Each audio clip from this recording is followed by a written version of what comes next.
what does China actually want?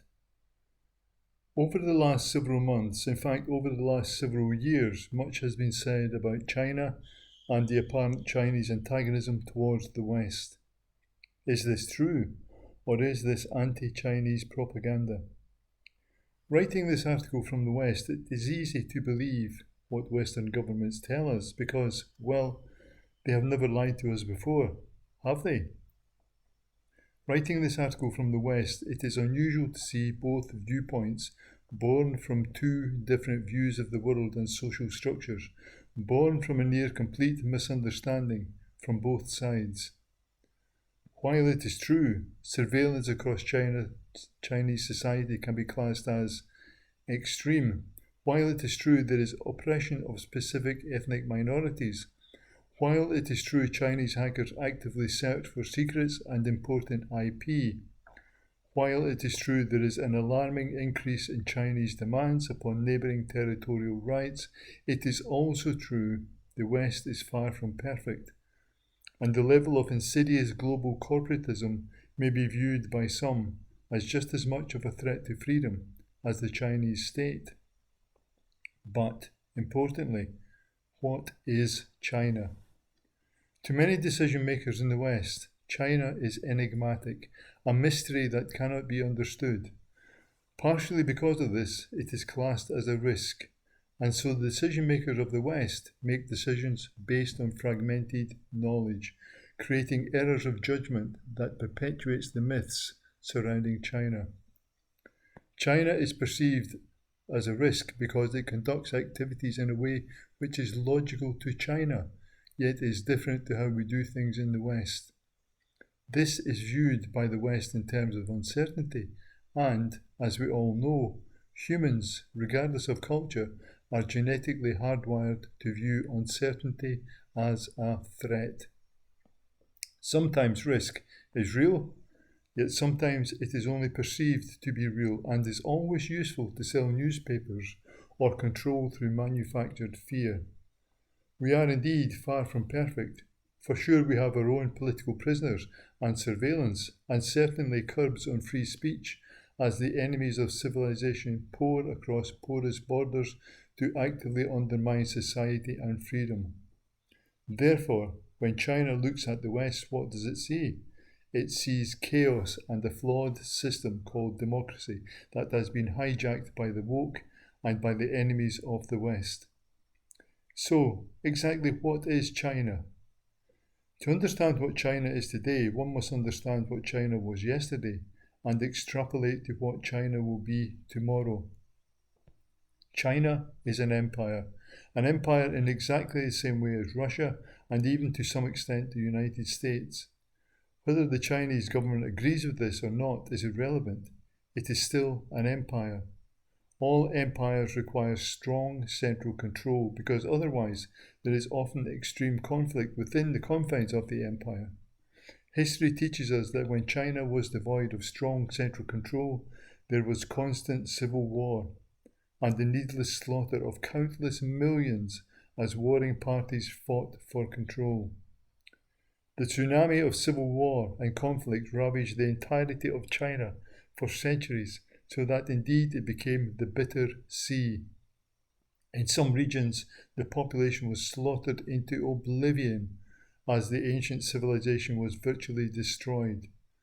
Without strong central control, there is a very real danger of history repeating itself, this time on a massive scale completely unimaginable.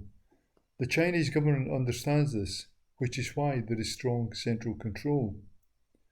When you look at Chinese society today, you will not see the scars of past warfare, yet the scars remain beneath the surface and they guide China into many of the actions of today as a means of self-protection.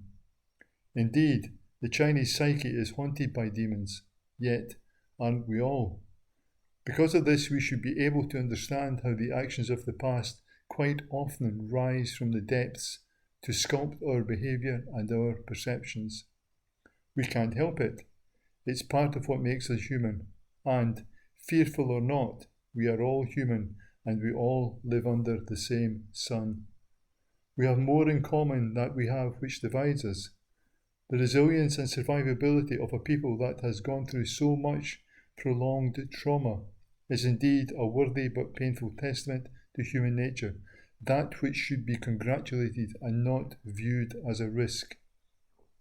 Yes, of course, there are some things the Chinese government can do differently and better, just as there are some things Western governments can do differently and better. We know this to be true.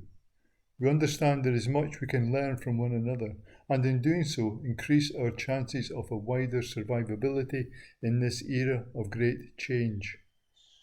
Therefore, what is China? China is an opportunity. China is a land of natural ingenuity, of incredible resourcefulness and vision. It always has been. The West is a powerhouse of progress.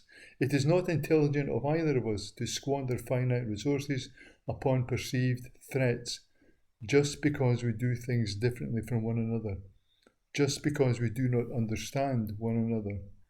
By squandering our finite resources, we so diminish our opportunities for the future and the world we leave our children.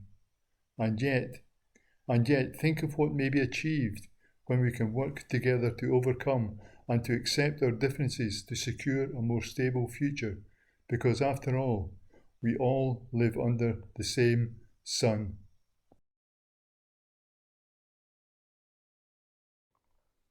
A series of articles by J.S. Stuart. Number 1. The 3,000-year-old War. Number 2. The Aging Process. Number 3. AI, the first level of control. Number 4. AI informatics. Number 5. The continuing AI revolution. Number 6. China. Number 7. Data. Do we understand what's about to happen? Number 8. Disability. Do we pretend to care? Number 9. Fear. Number 10. Hypnosis, eroticism for women. Number 11. Hypnosis, managing stress. Number 12. Inspiration in the age of AI. Number 13. Islamic Republic of Iran, the enemy of civilization, written before the latest war. Number 14. Why do women often prefer more mature men? Number 15. Program Rescue. Number 16. Rewriting History. Number 17. Tao. Number 18. The Art of Seduction. Number 19.